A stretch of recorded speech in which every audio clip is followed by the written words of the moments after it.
welcome back everybody. Got a special update here. We're back at Bill Schopf's Baltimore and Lehigh Railroad. It's been about a year since we first came here, and Bill's been busy. He's done a lot of really cool work here on the layout. So what we figure we're going to do is we're going to kind of go around, show the changes. We'll let Bill kind of describe things that he went through to update the layout, and then we're going to run some trains. So this will be fun. So stay tuned. So this is the area here, the yard at, what's the yard here, Bill? Diamond. This is the Diamond Yard. Not a whole lot of changes here, right? This is pretty much the same. Although I do notice there is a nice diesel facility in there that was built by, yeah, that's the one that I sold. So Bill saw it, was it the Erie Train Show? That was the Erie Train Show or something like that. I don't remember, but so he picked that up and it got it installed. It looks great. Not because I built it, he just did a real nice job of kind of working it into his facility there. So, all right.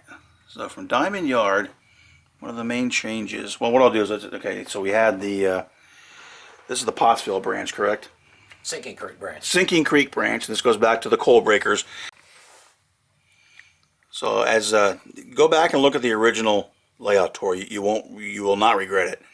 But Bill loves his breakers, and he's got a lot of cool things here. So I'm not going to cover a whole lot of this because it was kind of covered in the original video.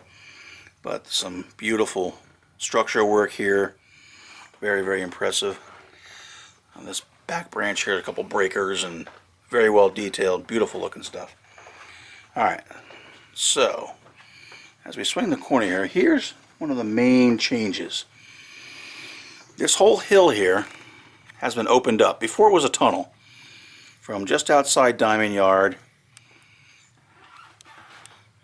over around here was pretty much right about here, wasn't it, Bill? Right there. It was all pretty much a tunnel. And what he did was he kind of opened it up. Looks great. I think it really, really improves things here, and it obviously less hidden track and more. You can see the train more often. So did a real nice job opening that scene up. That looks very, very good. It looks like you never would have known there was a tunnel there before. It looks like that was as intended, and it gives you a nice view coming off the tracks here. We're gonna catch some trains doing that later on. So that was one of the thoughts I had on this isn't a big railroad, 160 feet, but we like to see our trains. Why bury them inside tunnels? Right. Absolutely. So, yep. So this was about 16 inches high, and it was just a matter of, and I will vouch for the ability of yellow tight bond glue to hold foam together, because I had to take a crowbar to pull them apart. Literally, I did a big crowbar. Yeah. But pulled all that out, recarved it, put scenic express trees in, and opened this up. And what it also enables me to utilize now is a signaling system, a sort of a manual signaling system that I borrowed from an article in Model Railroader, and you can actually see them. With the tunnel there wouldn't have been any way to see the signals. Right. Yeah, we'll mention this, the signal system. That's pretty cool what he did there. So that's really the major change here on the peninsula. And then if we come back this way, this here again used to be another large mountain hill, and then everything kind of went back, so you couldn't see back behind there, but as you can see now it's opened up. So now his staging, and we have Reading here on the left, and on the right is Wilkes Barre. So that's been opened up, and these are the two ends, so it's kind of a point-to-point run. What I lost was continuous running. This looped around, came around, and up there, so now I only could go point to point.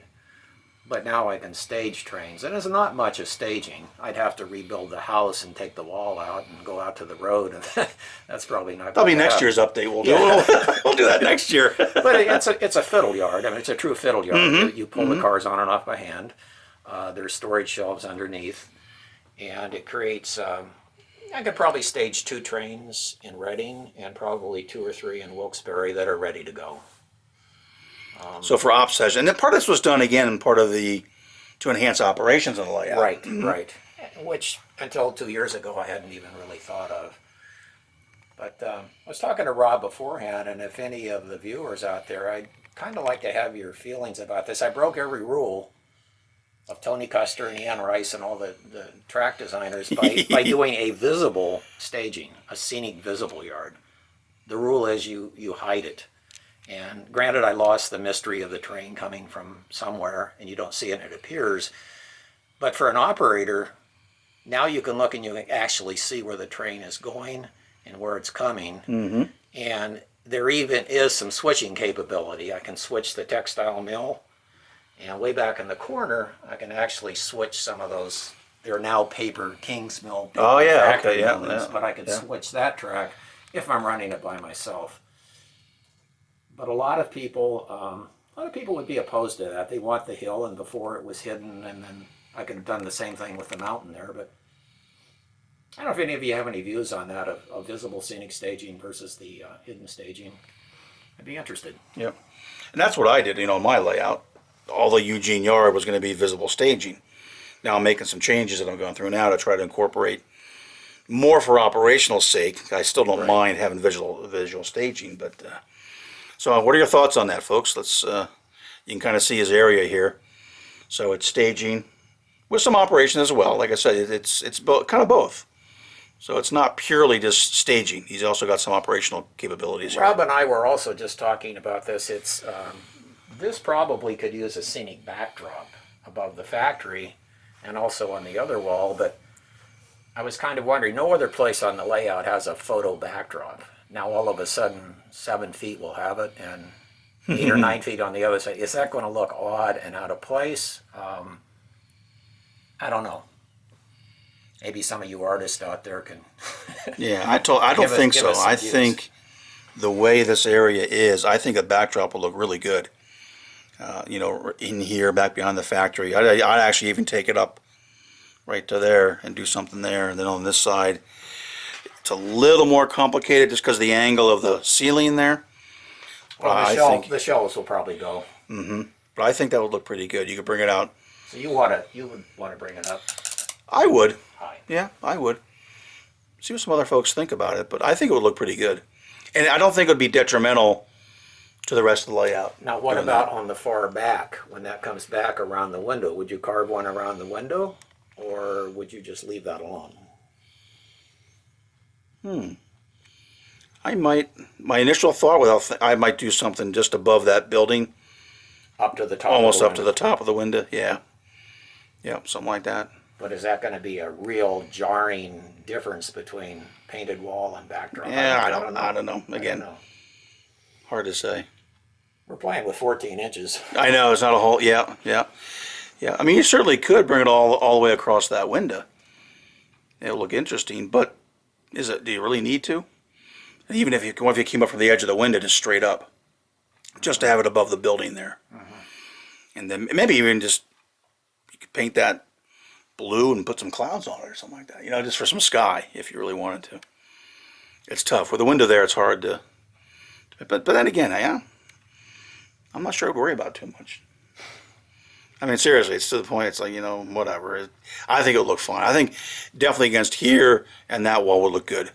I definitely think it would look good. So, all right, I'd like to see what are your thoughts on that? And then we continue along here. These are just temporary buildings. No, they're just to kind of fill up the space. This is the last area really that needs construction. I've got a couple bar mills kits, some scratch building ideas to fill this area up. Everything else is pretty much finished. Those are good looking temporary buildings. Yeah. I can almost use them myself. All right, now we're going to go down. This is really cool. This is Bill sent out an email that kind of precipitated this trip. So what he's been working on here, some new buildings. I'll let Bill kind of describe these. These are awesome. These are absolutely gorgeous. So I'm going to let him talk about these buildings and how long it took him to get off his butt and get these done. This is George Celios's Fine Scale Miniatures G. Willikers Machinery Company, which my wife gave me as a Christmas present in 1988, 30 years ago. I finally built it this winter, and far and away it was the best, most fun, most time-consuming kit I've ever built. I built 4 or 5, 6 of his others, but not one of these premium kits. And if any of you have an opportunity to buy at a show, or you see one of these kits in the last 25 or 30 years, and you can get it at a good price, grab it. They're unbelievable. This guy he's a genius. His design is just amazing. But it was really, really a fun kit to put together. Very fun kit. I was telling Rob I changed the name of the company. Originally it was G. Willikers, which I thought was a little over the line. A little silly, yeah. A little silly. And I got that off a matchbook cover, Pennsylvania Sling Company, which I guess is a wire rope company. So that was just sanded down, and then to give it a Pennsylvania flavor, because this is a Pennsylvania anthracite railroad. It's set in eastern PA. But fun kit. Guy just does fabulous work. I wish I would have bought every one of them he put out, but that'd be expensive it now. would be expensive. And at the time, they weren't bad. They weren't bad. You look at the prices in the old RMC ads and whatnot. Right, but nowadays, whew, where would they go to? Have to build a new house. have to expand. Yeah, there you go. That'll be next year's update. But this is, and all these castings come with it, correct, Bill? All the castings came what you with see it, there came in the kit. and there were so many castings. All these were the machinery, pieces of machinery, and I had room for them, so I put them on the loading dock of the REA place because there was just no place to put them. I mean, the box of castings is probably as much as the kit cost. I mean, it was gorgeous. 30 years ago, and there was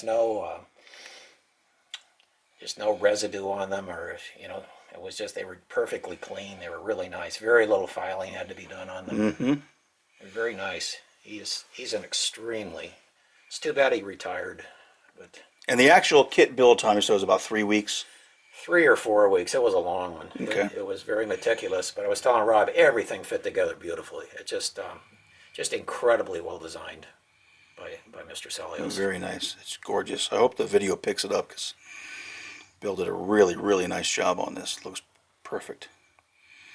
All right, then we come down here. We got some other new stuff. This is a REA freight house. I thought we got to have an REA. This was a Bar Mill Schmidtken's. So I used that intact, and I kit bashed the middle part. And I wanted another tower, but RFA only provided one, so I built 4 additional walls, used Bar Mill's walls on the front, the ones I put in the back, because there's nothing in the back. Mm-hmm. And then I just kit bashed a loading dock onto that. Those are some Foss scale doors. He has wonderful freight doors, beautiful freight doors. And then, like we just said, all the castings are really from the fine scale miniature kit. They were just overrun. And I didn't have any place to put them. There was no place Looks good. No, it looks perfect. No place for them to go. Yeah. Very nice. A couple old signs that I picked off the internet, and you can see I'm big on signs. Well, this is the 40s, and that's Yeah, the way it people looks. It really it makes you communicated. feel like you're back in that. They didn't have TV, and Mm-hmm. they had to communicate by billboards and signs. Very nice. And then next to that we have. This is the Black Dog steel bearing, and you'll see the original, which was a paper building made by Clever Brothers company. And I redid that kind of in honor of my all-time favorite dog who died a year ago. And that's him, her. But it's just kind of a scratch-built kit with a little kind of different lines and stuff on it. These are Builders and Scale steel roofing dipped in Radio Shack etching, which Mr. Bennett told me how to do, but if you do it and you've never done it, do it outside with the wind blowing away from you, because that stuff is nasty. And be quick at it too. And be quick, because you leave it in too long, you won't have it. You have liquid. Yeah. But it's kind of interesting stuff, because you pull it out and it's just gray and it looks terrible. But by that night, it's changed, dried, and the rust appears. So I don't know how it works, but it works. Looks good. Looks very good. So that's all scratch built. That's scratch built. That's completely scratch built. Yeah. No plans, right? You just kind of. Yeah, I just sort of had in mind. Actually, what this is, it's a series of blocks. That's a wooden block. This is a square building with a wooden block, wooden block, wooden block, wooden block, wooden blocks, and wooden blocks, literally out of wood. I cut them on the saw at different angles. Yeah. And just play around with how they look, and then just lay your siding over the top of it. Okay. And so you don't worry about having to make an interior, embrace it, and extra supports and all that kind of stuff. Yeah. This could be a square block of wood if you want. This isn't, but you could do it. I made them like that.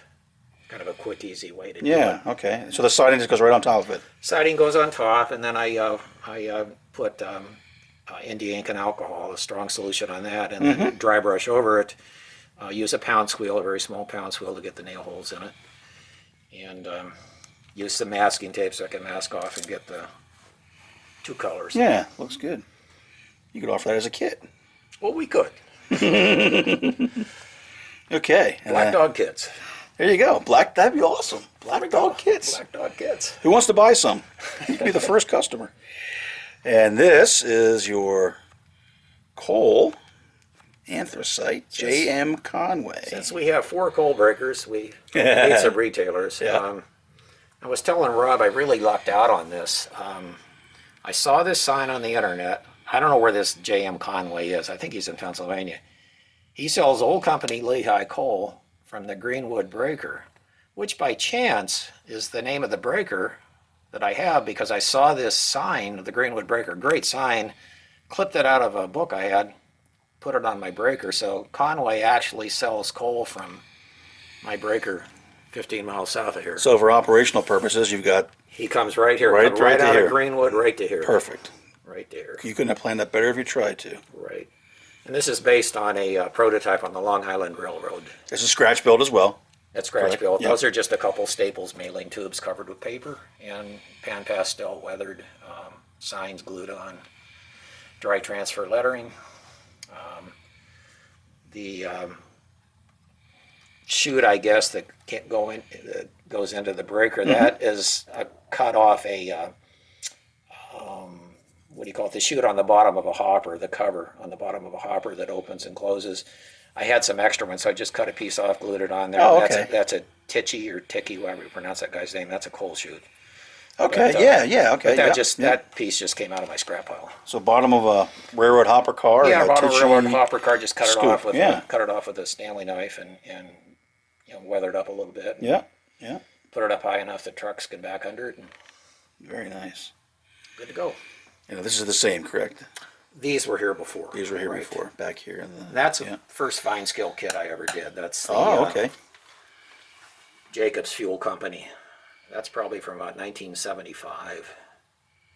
Cost $29. I was gonna say, back at the time, they were. I remember seeing about $49.99 and whatnot back in the day, but you can get a lot of money for them now. And it's a shame. You should probably build these. I know some people collect them and never open them. They sit on the shelf, I think half of what he has sold the last 25 years have just gone onto shelves. or probably still on people's shelves. Still. Never to see the light of a Still. layout, which is a shame. That is a shame. It is a They're shame. beautiful. All right. And then the back area there, pretty much the same. So those are the major changes to the layout. Like I said, he's been pretty busy doing a lot of work here. Absolutely love that. Now he's got me. Now, I hate the guy because I'm going to go out and buy one of his kits. I have to look for a fine skin. I'm going to probably pay way too much for it, but because I love, if you guys know watching the channel, I enjoy building kits like that, and this just looks like it would be fun to do, even without a place in the layout. Just be fun to build it. Oh yeah. It looks like it's really an enjoyable time, because that is something I do find relaxing, unlike switch machines and track feeders and the other stuff you have to do. So, all right, so that's pretty much the update from just about a year ago. So also in response to massive demand, we're going to run some trains, and Bill's actually got some steam. So we'll get things fired up, and I'll show you a little bit about the operations that Bill does, and then we will get some steam running on the layout. All right, so Bill has also been bitten by the operating bug, and that's why a lot of the changes were made with the staging, point to point and whatnot to do actual operations. So this is the switch list that Bill uses, and this one's filled out here. And Bill, I'll let you go ahead and just briefly describe how you set this up. Well, I don't use car cards because I find them very complicated. They get lost and you have to redo them. So I really like the switch list. This is just a real simple train. We've got a little Pensy 060 switcher that can only pull four cars up a 1.75% grade. He probably shouldn't be out in the main, but he is today. And he's going to pull these four cars that are loaded, these four hoppers, and he's going to take them over to Diamond, the main yard, where they'll be set out for a longer train later to haul either to Wilkes Barre north up to Binghamton or over to Reading south down towards Baltimore. No other work. He'll just go to Diamond and just return light just with his caboose back to East Centralia and do some more work later on. So normally if you come in and you're an operator, you would get a sheet like this. You get your switch list that tells you pretty much right where you're going to start, where you're going to go, what you're going to do. So you pretty much have a plan for exactly. how to It get tells you across what the the layout. destination is, the origin of the car, the type of car, the destination, the specific spot. In this case, we're going to put it on track 3 in Diamond. And you go through, before an op session, you go through and you set all this up. Have to set it up, which takes some Yeah. time, but I think Yep. it takes less time than the car cards myself. A lot of people disagree with me on that, but Okay. Let's watch some operations here.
what is a Proto with a tsunami added?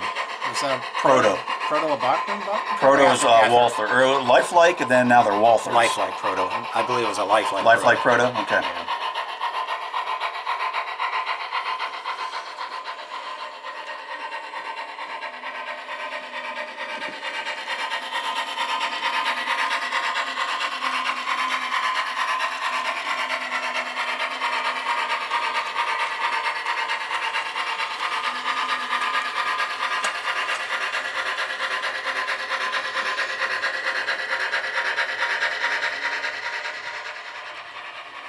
Right about there.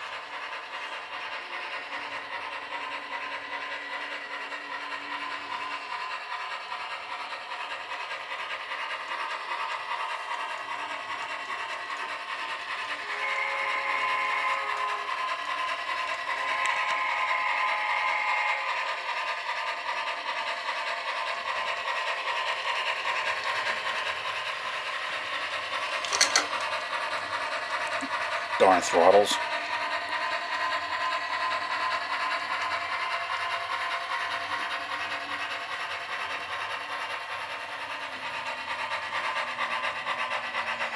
All right, I made the diamond.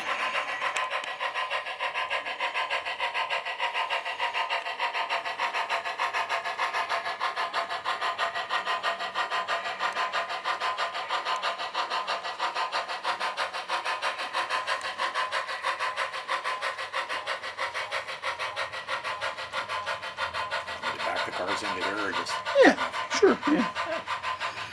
not too exciting?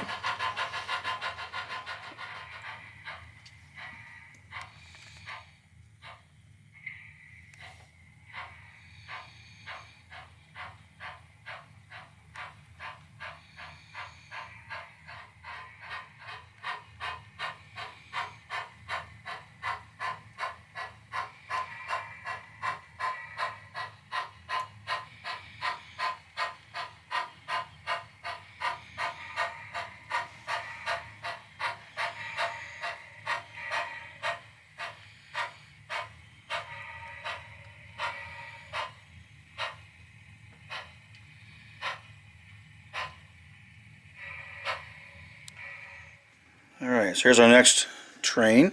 Okay, we're going to run the Reading morning local turn, which would run from Reading to Wilkes-Barre. Unload what it needed to in Wilkes-Barre, pick up cars in Wilkes-Barre and bring them back. We'll only run it to Wilkes-Barre.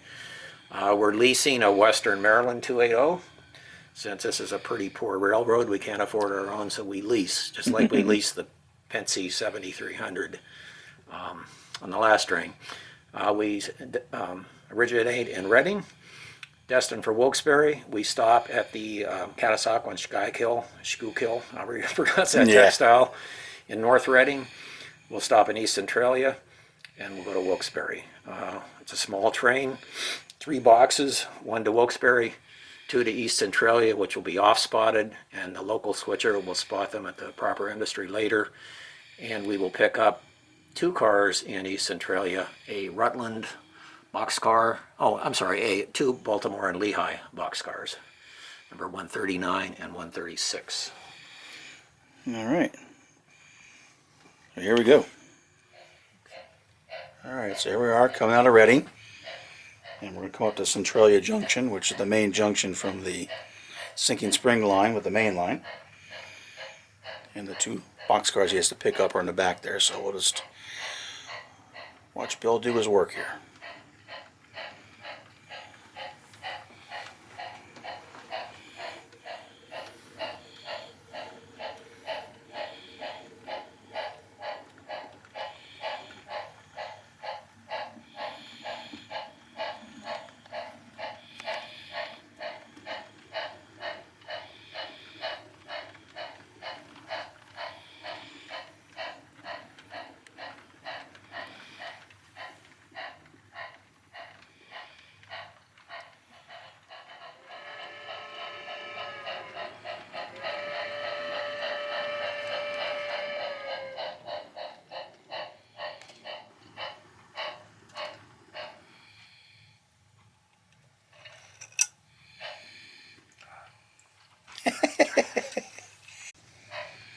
All right, the brakeman took care of the issue there with some stuck knuckles, so we're going to come back out, pick up the cabin, and get moving.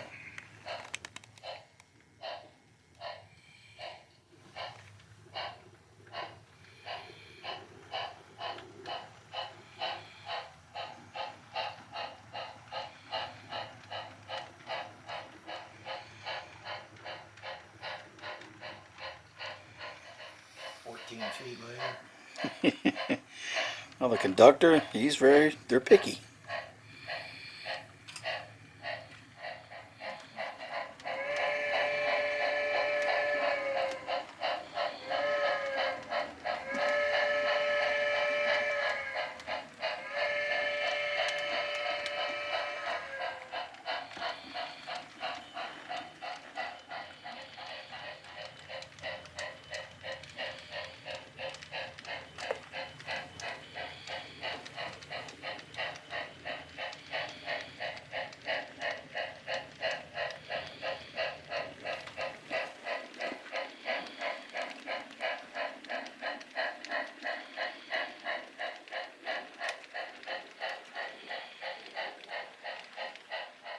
This is as a note, Bill, for those. How did you get obviously this is your own railroad here, so how did you get the decals for your cars? I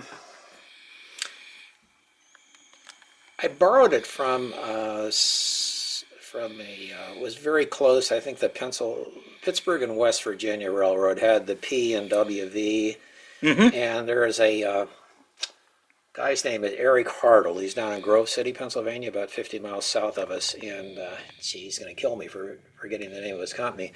But he has a machine. He actually prints those decals onto the car. Oh, really? And it turned out not to be that expensive. I had about 50 cars done. And they did the artwork, and all told, it came out to about $5 a car. And decals are probably more than that, and then I have to fool around with it. And so for $5 a car, you get a car ready to weather and put in a layout. Right. All I had to do, I had to strip it down and paint it. Okay. A lot of it I just painted right over what was there, and it hit it. And then he can size the decal down on the caboose. You see it's a much smaller one. It's the same it's the same logo. So here's another boxcar that you got. Right. So that's a smaller logo, and then that's sort of a medium size. So he can size that. The only problem he has with this machine, sometimes on a bay window caboose or on a locomotive, he's unable to get the machine into it. On that one, he was able to. Went on crooked, and went on crooked, he redid it for me. But his name's Eric Hartle, Hartle. Very cool. Yeah. But he comes to the Erie Rainbow Garden Show. But he does a nice job. Very cool. Yeah. I'm very happy with it. All right. So Bill found the card. Here's the gentleman that does his work. He will strip them and paint them for you, or you can bring them to him stripped and painted. Like I said, a lot of the cars I took and I just oversprayed with, just your basic acrylic spray paints. A couple of them took a couple coats, and if a little bit was bleeding through, I didn't bother because most of these cars are redone anyway. Probably secondhand. Yeah, they were all secondhand. Yeah, The story is they were bought at an auction of old Baltimore and Ohio stuff down in West Virginia, and they brought them up and they had them repainted for their railroad. Yeah. But his name is Eric Hartle, and it's CMR Products, and he's a very nice guy. And the more you have done, really, the less it is. But they did all the artwork. I gave them an idea. I said, here's the Pittsburgh and West Virginia logo. I'd like something like this with a B&L, with the ampersand entwined into it. And came back 3 days later with that. Cool. Which I liked. Very cool. Nice. Yeah. All right, so now the yard switcher is going to come in here and help us out.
All right, so while we're here, I'm gonna make Bill explain this to you while we're switching. So, talk to me again about how you do. This is really cool. Look at this. This road looks awesome.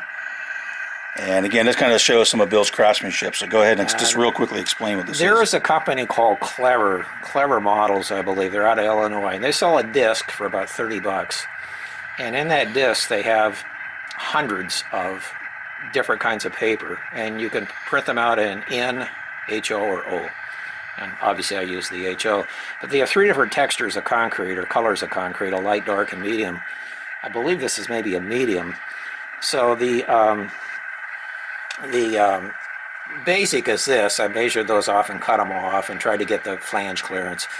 And then I took some of their Virginia City brick. They must have 8 or 10 different kinds of brick. And I just took pieces, tore them off, and then sanded them with an emery file on the back. And if I break through, it's good because it creates the effect I want. I want to create the effect of we concreted over an old brick road. So once those are very, very thin, then I just take full strength Elmer's White, put it on my finger, put that on there, and then just take another finger, something to glue all over, and just rub that in. And it's very, very thin. When you practice doing this, when you sand paper, you'll get down to a point, and it's almost like beyond onion skin, but once a little bit of practice, you're fine. And if you go through, like I broke through here, that's okay, because that, to me, it kind of looks like... It looks that way. It should be that way. It should be that way. So, the same on these signs. The signs are all probably sanded down, and when you sand them down, then you can see the boards underneath. But that's an old Celios trick, and Michael Tylick, one of Celios' friends, do that. There's been a lot of articles in Model Railroader, but it works really well. But Clever Brothers, it's a nice disc. They have roofing, metal, concrete, brick, and on all 3 scales. Yeah, it looks really good. So I just wanted to cover that because I'm learning a lot of stuff here. So I'm going to be doing some stuff like this on my layout. So cool. Very cool.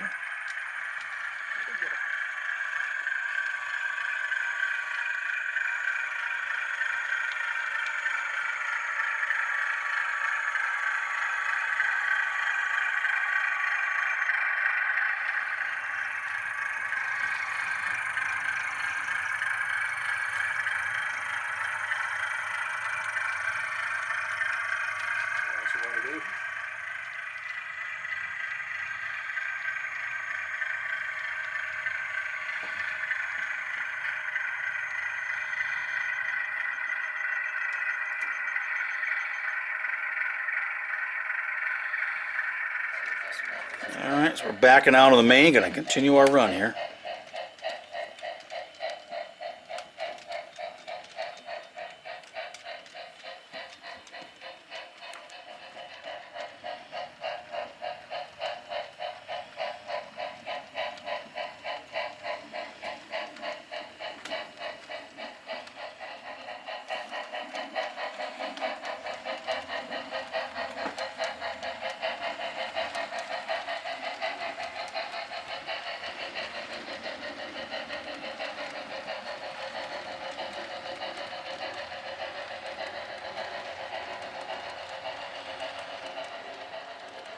Test this out. There we go.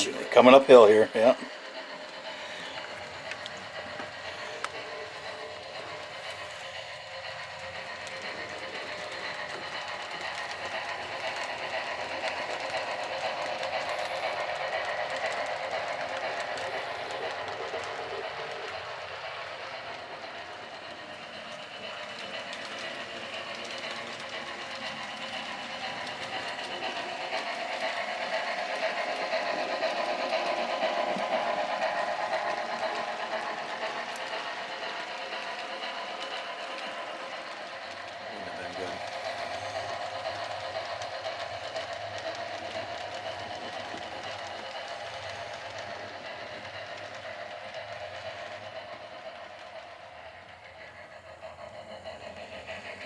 What's a dim headlight? It's dim for the opposing trains.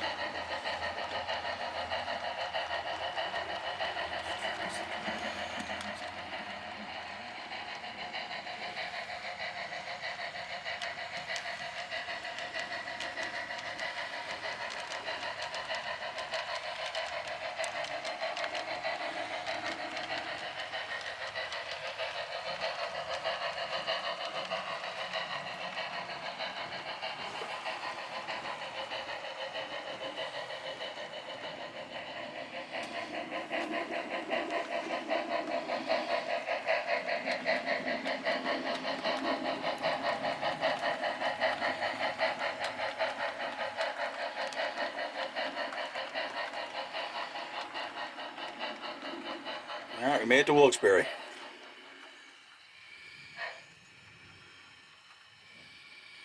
Another good job. That actually is a block of wood. Those are, because that was kind of a flat iron type, that's really difficult to do. What I did was, on a saw, was to cut a piece and then make matching pieces to it and build it up. And that's just a solid block of wood to here. Yeah. And another block of wood added on there. Okay. And then that's a block of wood, and then across there, and you can just make little pieces and Looks great. You never would know that sort of as a block of just wood. have to make sure you use finger jigs around the saws because you're cutting little pieces and Yeah. they can get away from you. So if you Yes. do that, be careful. Bill added some light back in here, so I wanted to show you. Look at this. This is a nice scene here with all the details in there. I gotta go in the bathroom there? Yeah, that's an old fine scale miniature, one of his early ones. Is it really? Yeah, his guy sitting on the toilet, on the commode. Or the Not much privacy there. The commode. Yeah, it's one of Celios's early ones. Always loved that thing. Again, the detail the guy has, his castings are just, they're really, really nice. Beautiful, yeah. I'd love to see his layout. It must be unbelievable. I think you go nuts just trying to see and soak everything in. Yeah, I mean, yeah. And that's a Bar Mills, Rusty's Radiator. oh yeah, okay, yeah. Well, these guys get these corny names. I don't know, Rusty's Radiator. You know, I don't know. Get carried Some of away that cutesy sometimes. stuff, yeah. Well, like I say, you can always rename it if you want. Yeah. So. Oh, well, that's nice. It's just amazing that's a block of wood. Very clever. Well, it's an easy way Very to do well it. done. Yeah, yeah. 'Cause if you get those angles and to try to join those walls, you know, with just bracing, it's kind of tricky to do. All right, so I snuck back here, and this is the stage. This is Reading, the one end of the railroad.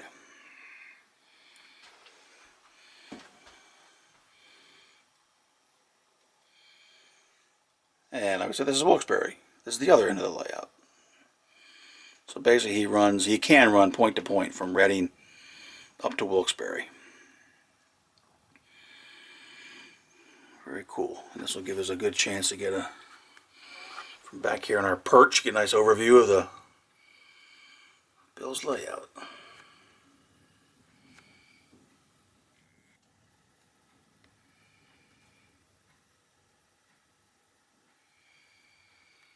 Alright folks, so thanks for joining us. Again, this is the year anniversary, or our initial tour on Bill's layout.